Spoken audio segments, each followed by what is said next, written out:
ശ്രീകൃഷ്ണായ നമ. എല്ലാ ദുരിതങ്ങളെയും ദുഃഖങ്ങളെയും അകറ്റാൻ കഴിയുന്ന ശ്രീ മഹാദേവൻ, ശ്രീ പരമശിവൻ്റെ ഏറ്റവും പ്രിയപ്പെട്ട മഹാശിവരാത്രി. ശിവരാത്രി ദിവസത്തിൽ ചെയ്യേണ്ട വഴിപാടുകൾ എന്തൊക്കെയാണെന്ന് നമുക്ക് നോക്കാം. കൂവളമാലയാണ് ആദ്യം തന്നെ എടുത്തു പറയേണ്ടത്. മഹാദേവൻ അത്രയും പ്രിയപ്പെട്ടതാണ് കൂവളത്തില. കൂവളത്തില കൊണ്ടുള്ള കൂവളമാല സമർപ്പിക്കുന്നത് അതായത് സർവ്വ പാപങ്ങളെയും നശിപ്പിക്കുവാനും എല്ലാ ദോഷങ്ങളെയും മാറ്റുവാനും എല്ലാ രോഗങ്ങളെയും രോഗനിവാരണത്തിനും എല്ലാം കൂവളമാല കൊണ്ടുള്ള വഴിപാട് വളരെ ഉത്തമമാണ്. അതുപോലെ സമ്പൽ സമൃദ്ധിക്ക് വേണ്ടി പാലഭിഷേകം ചെയ്യാം. ഭസ്മാഭിഷേകം നടത്തുകയാണെങ്കിൽ സർവ്വ രോഗശമനത്തിനും അത് വളരെ ഉത്തമമായിട്ടുള്ള ഒരു അഭിഷേകം തന്നെയാണ്. അതുപോലെ ത്രിമധുരം നേദിക്കാവുന്നതാണ് നമുക്ക്. അതുപോലെ കടും പായസമാണ് മറ്റൊരു വഴിപാട്.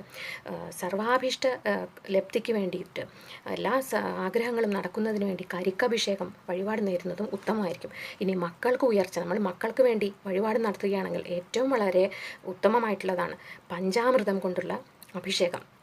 ശ്രീ മഹാദേവന് പഞ്ചാമൃതം കൊണ്ടുള്ള അഭിഷേകം നടത്തിയാൽ നമ്മളുടെ മക്കളുടെ കാര്യത്തിന് വിദ്യാഭ്യാസത്തിനും അതുപോലെ എല്ലാ സർവ്വ സൗഭാഗ്യങ്ങൾക്കും വേണ്ടി ഈ വഴിപാട് നേരുന്നത് വളരെ ഉത്തമമായിരിക്കും. അതുപോലെ ഇതിനെല്ലാം പുറമെ നമ്മൾ ഏറ്റവും ചെയ്യേണ്ടത്, ശിവരാത്രി ദിവസത്തിൽ ഏറ്റവും ചെയ്യേണ്ടത് നമശിവായ നാമജപമാണ്. എത്രത്തോളം ജപിക്കുന്നോ അത്രത്തോളം നമുക്ക് സൗഭാഗ്യങ്ങളും നമ്മുടെ പാപങ്ങളും നമ്മുടെ ദുഃഖങ്ങളും ശമിപ്പിക്കാനും നമ്മുടെ വിഷമങ്ങൾ മാറ്റാനും കുടുംബത്തിലെ ഐശ്വര്യത്തിനും എല്ലാം ഏറ്റവും നല്ലത് നമശിവായ നാമജപം മറക്കാതെ ദിവസം മുഴുവനും ചെയ്യേണ്ടതാണ്. അതുപോലെ രാവിലെയും വൈകിട്ടും നിർബന്ധമായിട്ടും ശിവക്ഷേത്രത്തിൽ ദർശനവും നടത്തണം. ശ്രീകൃഷ്ണായ നമഃ.